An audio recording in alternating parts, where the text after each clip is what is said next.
Cadillac owners are spending $800, $1,500, even $3,000 fixing problems when nothing's actually broken.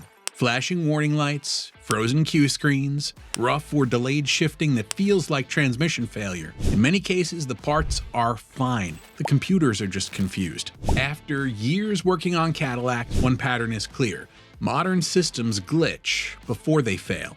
I've watched owners approve expensive repairs when a simple reset could have fixed the issue in minutes. Today I'm showing you 5 real mechanic reset methods you can do at home for free before you hand a dealership a single dollar. One of these alone has saved owners thousands. Method 5. Battery disconnect reset. Just imagine cruising in a 2008 STS with all the systems normal.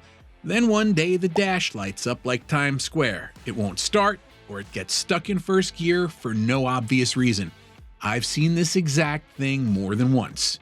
On one 2008 STS, the owner spent $3,000 chasing a TCM module with a new part and a new install, and guess what finally fixed it?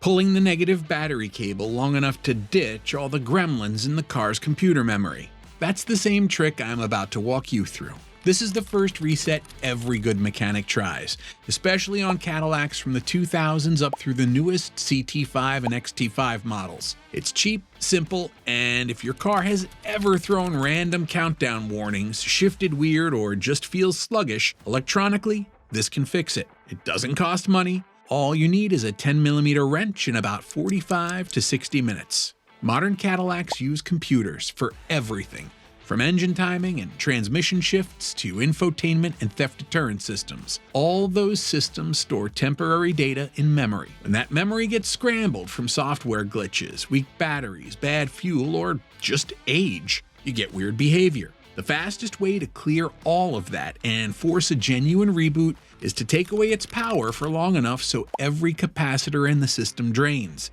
That clears adaptive fuel trims, shift logic, sensor drift, and all the crud that builds up over time. First, park your Cadillac in the driveway or garage with the engine off, key out of the ignition, and doors closed. Open the hood and locate the battery. On most models, like the ATS, CTS, CT5, or XT5, it's up front, positive marked with a red cap, negative marked with black. Grab your 10mm wrench and loosen the negative terminal first. If you touch the positive first, you can spark, and that's the last thing you want. Once the negative cable is loose, pull it up and tuck it away so it can't accidentally touch the post. After that, walk away for at least 30 minutes, 45 if you've got a model with a lot of electronics, like a Cadillac Lyric. If you're really battling a stubborn glitch, an hour isn't overkill.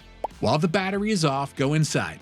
Press the horn button, slam the brakes a few times, open and close the doors. That helps drain every last bit of power from the modules. After your wait, reconnect the negative cable snugly. Don't torque it like you're at a race shop. Then, get in, turn the key on for about 10 seconds, then fire your engine. Let it idle for about 5 to 10 minutes so the engine computer and transmission computer can settle in. Then, take it for a normal drive with stoplights, highway speeds, and start and stop traffic for about 15 to 20 miles.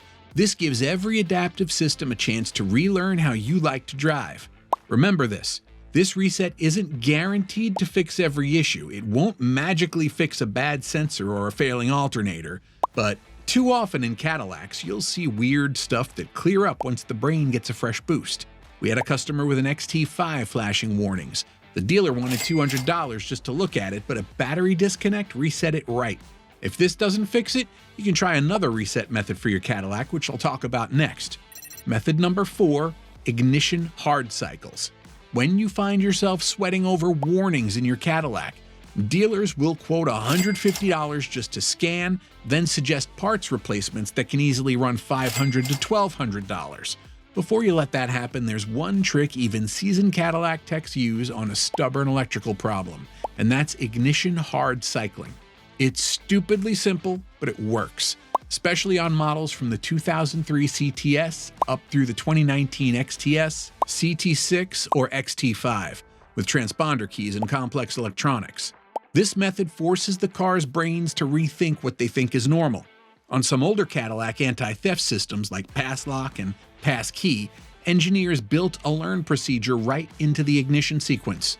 When you cycle the ignition without starting the engine, the module has to drop old learned data and rebuild it from scratch. It clears glitches that cause security lights, false immobilizer warnings, or weird electronic behavior. It's simple to use this method. You insert your key or have the fob inside for push-button models, turn the ignition to the on position but don't crank the engine, leave it there for roughly 10 minutes. You'll see the security lamp flicker and eventually go out, and that's your cue. Then, turn the key off, wait 5 seconds, do it again.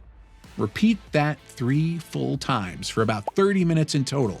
And when you're done, try starting the engine. Almost every time, the car will start without throwing random warnings or errors. It sounds like folklore, but I've done this more times than I can count. One 2008 CTS came into the shop with the dreaded security system fault, and it wouldn't start. The owner had already spent $280 on a new key fob from the dealer, but nothing helped. After I did 3 ignition hard cycles, it started on the first try, and that saved at least $200 in parts and labor. But you need to remember this. This doesn't fix actual hardware failures or resurrect a truly bad TPS sensor or a worn cam position sensor. What it does is clear cached garbage and all the old electronic data that's confusing the car's brain. Cadillacs are packed with tons of modules, and those old adaptives can screw up just like the software on your phone can. Some Caddy owners don't want to do this because they think it's too old school. They figure the dash flashes, they need a new part. But my advice? Try the ignition cycle first. It takes no tools, no money, and more often than not, it clears errors you'd otherwise pay hundreds for. Just be consistent with the timing and don't rush through it. Cadillac's anti-theft and control modules are finicky about that 10-minute wait. Too quick and you've wasted your time with no results. But if it doesn't work, you can consider getting an OBD2 reader instead and using this to reset your Cadillac. Method number 3, OBD2 code reader reset. If you don't have an OBD2 scanner yet and you own a Cadillac, get one. I'll say that flat out before anything else. Every Cadillac from 2008 CTS to 2024 Escalade and CT5 throws codes for everything, from random misfires to ABS wheel speed issues. You can decide to chase the sensors, modules, wiring, and dealers, or simply plug in a simple reader and see exactly what the car's brain thinks is wrong. The second option is the best, and you can clear it yourself to avoid a $150 diagnostic fee. Your Cadillac's OBD2 port is right under the dash, on the driver's side, near the steering column. You plug your scanner in there and connect to the powertrain control module or the ABS brake module directly. You can read the exact trouble codes in your Cadillac's computer and then clear them after you fix the issue. And you don't need a $500 tool to do it. A cheap Bluetooth OBD2 adapter paired with your phone app will tell you what's going on and let you erase codes. A guy brought in a 2012 CTS-V into the shop. The dash was flashing, service engine soon, and reduced power. The dealer wanted $160 to scan it. I plugged in my little OBD2 scanner and saw codes P0420 and P0302. Both of those will show up all the time on GM vehicles when fuel trims get skewed from a bad air-fuel mix. After fixing a loose intake hose, I hit Erase Codes on the scan tool screen and took it for a 15-mile drive. The light stayed off and the Caddy was good to go.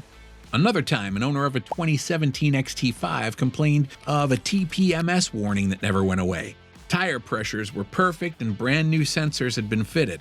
Dealers kept quoting expensive replacements. I scanned it and got the code for an evap leak, which can be anything from a cracked hose to a gas cap, more than a tiny vent. After tightening the gas cap and clearing the code, the warning disappeared. But this would have cost about $200 at the dealer instead. You need to remember this though. Once you read the codes, you have to interpret them. Don't just erase a code without addressing the root problem, or the light will come back. You know, for instance, a misfire code means a possible plug or coil issue. Fix that first, then erase it. After you erase codes on your Cadillac, drive at least 10 to 20 miles with mixed city and highway speeds. The car's computers will run self-checks as you go, and that's how OBD2 readiness monitors reset. If a system won't run its test, the light might stay off at first, but it'll come back later. Now, not all scanners are created equal. Some cheap generic ones will clear engine codes only. That might fix a check engine light, but leave ABS, traction control, or transmission faults alone. If you want a tool that reads Cadillac manufacturer-specific codes from all modules, get one that's labeled GM Cadillac compatible. Costs a bit more than a generic scanner, but the price is worth it. So invest in a decent OBD2 scanner and fix what's actually wrong. But if you want to reset your Caddy's software only, my next tip will help you a lot. Before I dive into that, this is your cue to like and subscribe to support the channel. Method number 2, infotainment Q system reset. My number 2 method is for anyone who's stared at a Cadillac's infotainment screen and felt like they were trapped in a glitch loop. You're cruising in your CTS, ATS, XT5, XTS, or even Escalade, and suddenly the Q screen freezes, lags, or just goes black, while the rest of the car works fine. It's maddening. I've seen owners tap and swipe until their knuckles hurt, or worse, take it to a dealer for a $200 reflash or a diagnostic that still doesn't fix the issue. But there's a reset trick that actually works most of the time, and you can do it yourself in minutes.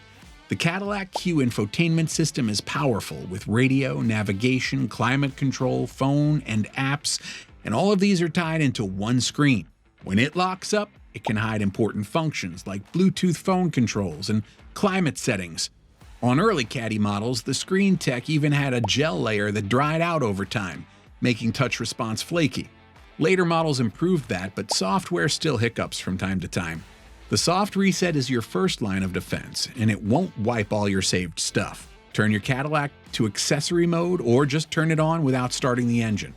Open the driver's door and leave it open for about 30 to 60 seconds.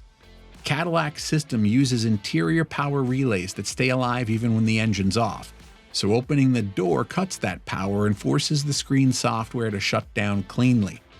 After a minute, close the door and restart the car. You'll often see the screen flicker or show a little Cadillac logo. That's the system rebooting. A 2015 ATS came in with its screen frozen right on the navigation screen. The dealer wanted $250 just to look at it and hinted at a control module replacement. We did the soft reset and left the driver's door open for 45 seconds. The screen sprang back to life and everything worked without hanging or skipping. Some Q systems have a quick reset button too. On newer Cadillacs with Google-built infotainment, you can press and hold the end call button on the steering wheel for 15 to 20 seconds until the screen goes dark and restarts. On other models, holding the power button on the screen for about 10 seconds does the same thing. The screen blanks out and then reboots. This is what you need to do for random freezes or laggy menus. If that doesn't fix it, Cadillac's system has a factory reset buried in the touchscreen menus. But be warned, this nukes all your saved profiles, paired phones, radio presets, and navigation favorites. Only do this if the soft resets and button resets fail and you're okay with spending 10 to 20 minutes setting everything up again. Dealers will tell you a screen replacement costs $600 to $1,500, and a full remediation of the infotainment module can run $1,200 to $2,500 if you let it go too long. That's a lot when a soft reset or quick button press solves 8 out of 10 problems. Method number 1, fuse pull refresh. And finally, the biggest bang for your buck reset is a simple fuse pull refresh. This is where you remove a specific fuse that feeds power to a major control module, let all the stored charge bleed out, and then reinstall it. On Cadillacs, that module power reset can force units like the engine and transmission computers to restart from scratch. Let me explain. Cadillac control modules, like the ECM and TCM, hold short-term learned values in memory. When those values get corrupted from software hiccups, electrical noise, or a weak battery, the car starts acting possessed. It might have a rough idle, limp in mode, ghost warnings, or weird shift behavior. Pulling the correct fuses for 10 to 20 minutes takes away their power feed, forcing them to fully shut down and restart clean. It's like forcing a computer to shut down when it's frozen. Before you do this, you should know your Cadillac's fuse box layout first. On many models, like a 2003 CTS, the main fuse box is under the hood on the driver's side, and one of the fuses labeled Theft, ECM, TCM passkey module will feed the ECM and related modules, exactly the ones you want to refresh. Newer models like the CT4, CT5, or Escalade also have multiple fuse blocks, one under the hood and another inside the instrument panel. So always check the diagram on the cover or your owner's manual first. You must know which fuse affects the module you're trying to reset before you start yanking things out. So here's the approach I have for you. Park the car, turn off the engine and remove the key. Open the fuse box cover and find the ECM/TCM related fuses. These might be labeled ECM, PCM, IGN, or sometimes just part of a group that also feeds theft or control modules. On older CTS models, that might be fuse number 8 in the engine bay. I've used this trick more times than I can count in the shop. A 2008 CTS V came in with a weird limp mode and random idle surges after sitting in a parking lot for a weekend. Codes didn't point to a bad sensor, but the TCM was acting like it had a stuck value. We pulled the TCM-ECM fuse, waited 15 minutes, reinserted it, and the car shifted and idled perfectly again. No parts replaced, nothing expensive. That one reset saved the owner easily $600 to $900 in dealer diagnostics and guesswork. Let me add something you might not think of, too. While the fuse is out, check it. Look at the tiny blade inside, and if it's pitted, blackened, or melted, replace it with a fuse of the exact same amperage before putting it back in. I recommend that you should always check your owner's manual for the correct fuse numbers and locations. Now before you go, let me add some extra tips that can help you reset your Cadillac once you see any warning lights. On models from the CTS to the Escalade, just tightening the gas cap until it clicks fully can make the check engine light go away on its own after a few miles of driving. I always warn that improper sealing of the fuel cap can light the malfunction indicator lamp because the fuel system loses pressure and the onboard diagnostics think something's wrong. You'd be amazed how often that simple twist fixes a warning that otherwise sends people into dealer panic mode. What's more, don't expect magic results the moment you reconnect everything. Your Cadillac needs a proper drive cycle afterward, especially for idle behavior, fuel trim adjustments, and transmission shift logic to settle back into normal. I've reset dozens of cars in the shop, only for owners to think it failed because they didn't put in 10 to 20 miles of real driving. Let the car warm up, go through city traffic, then hit the highway for a few minutes. That's when the computers do their real-world learning and confirm the reset worked. And remember that persistence pays off, especially on complex GM engines and transmissions. These resets can take 20 to 30 miles for all systems to recalibrate properly. Think of it like this. You don't just reboot your phone and bury it in a drawer expecting it to update. You reboot and use it. Same with your Cadillac. Now you know the best ways to reset your Cadillac without spending a dime, with just a few tools in your garage. But if you're not good with tools, you can also visit a reliable mechanic for help. Have you tried any of these reset methods before? Let us know in the comments. If you want more real advice for Cadillac owners, make sure to subscribe and check out my next video, where I share the 3 worst and 4 best Cadillac engines you can buy.